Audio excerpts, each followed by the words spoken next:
ہر گھر گھر پہنچی، ہر گھر میں پہنچایا جہاں وہاں بھی پہنچی اور اسی کا خصوصی طور پر۔ اور میں آپ کو ایک بات بتا دوں، ہم نے آرام سے نہیں کرنی، لیکن کوئی اگر ہمارے حقوق کے خلاف کچھ کرے گا تو ان کے خلاف ہم ہر طرح کا ایکشن لیں گے۔ اور وکیلوں کو بھی میں آج دعوت دیتا ہوں، آج کے بعد پورے پاکستان کے وکلاء، تمام بار ایسوسیشنیں، تمام بار کونسل سامنے آ جاؤ۔ آپ کے وکلاء کی وردی بھاری نہیں ہے، آپ کے گریبان تک ہاتھ پہنچ چکا ہے، آئین اور قانون کی پامالی ہو چکی ہے۔ عوام طاقت ہے، عوام کو یہ حق حاصل ہے کہ وہ جس کو نمائندہ منتخب کرنا چاہے۔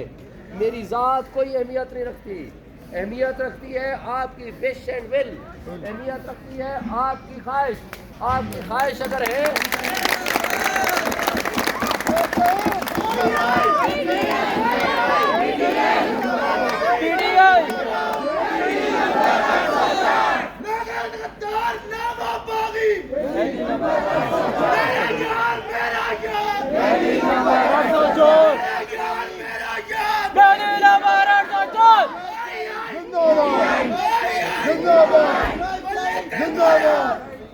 اور آج آپ نے ساڈا پلہ بھاری ہے، ساڈا پلہ بھاری ہے، ساڈا پلہ بھاری ہے۔ دیکھیں، آپ نے اپنا حق ادا کیا، 1,05,400 سم تھنگ آپ نے ووٹ کیے۔ اب وہ ووٹ کو جو میرا مخالف ہے وہ صرف 51,000 ووٹ لے رہا ہے۔ اب یہ ہمارے لیے، میں عمران خان کا سپاہی ہوں، اس کا فالوور ہوں۔ عمران خان صاحب کا یہ گھر کا حلقہ ہے، یہ وہ حلقہ ہے جہاں سپریم کورٹ ہے، یہ وہ حلقہ ہے جہاں ہائی کورٹ ہے، یہ وہ حلقہ ہے جہاں الیکشن کمیشن ہے، یہ وہ حلقہ ہے جہاں پرائم منسٹر پریزیڈنسی ہے۔ اگر اس حلقے کے لوگوں کے حقوق پہ ڈاکہ ڈالا گیا تو مجھے بتائیں پورے پاکستان میں کیا ہوگا؟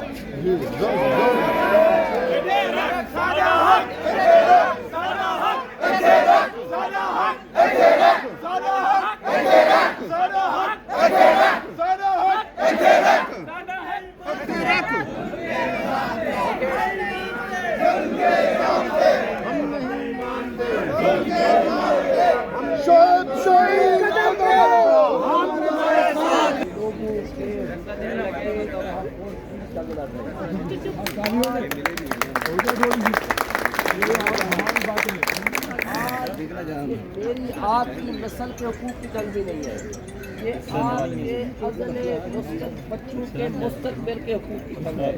مجھے بتائیں کیا میں گاڑی میں جا رہا ہوں، میں لیٹ رہا ہوں، گاڑی میں چابیاں ہیں میرے پاس۔ کوئی انویسٹمنٹ آ سکتی ہے؟ کیا چوروں کے اوپر، ڈاکوں کے اوپر کوئی انویسٹر یا اور چیز انویسٹمنٹ آئے گا؟ کیا یہ جو معاشی عدم تباہی اور استحکام جو تباہی مچائی ہے پی ڈی ایم کے حقوق میں، اس طرز عمل سے کیا اس کو ہم درست کر لیں گے؟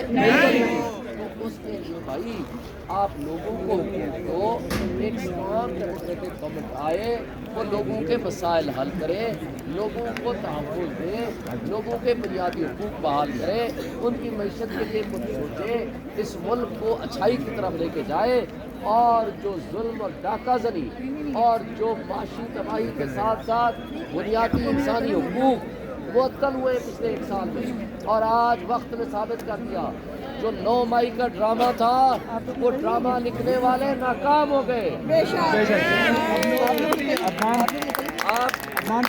آپ سب سے پوچھتا ہوں، 8 فروری کو تو ہم جیت گئے تھے، یہ 9 فروری کو کس نے ووٹ ڈالے تو ان ڈاکو کو جتوایا؟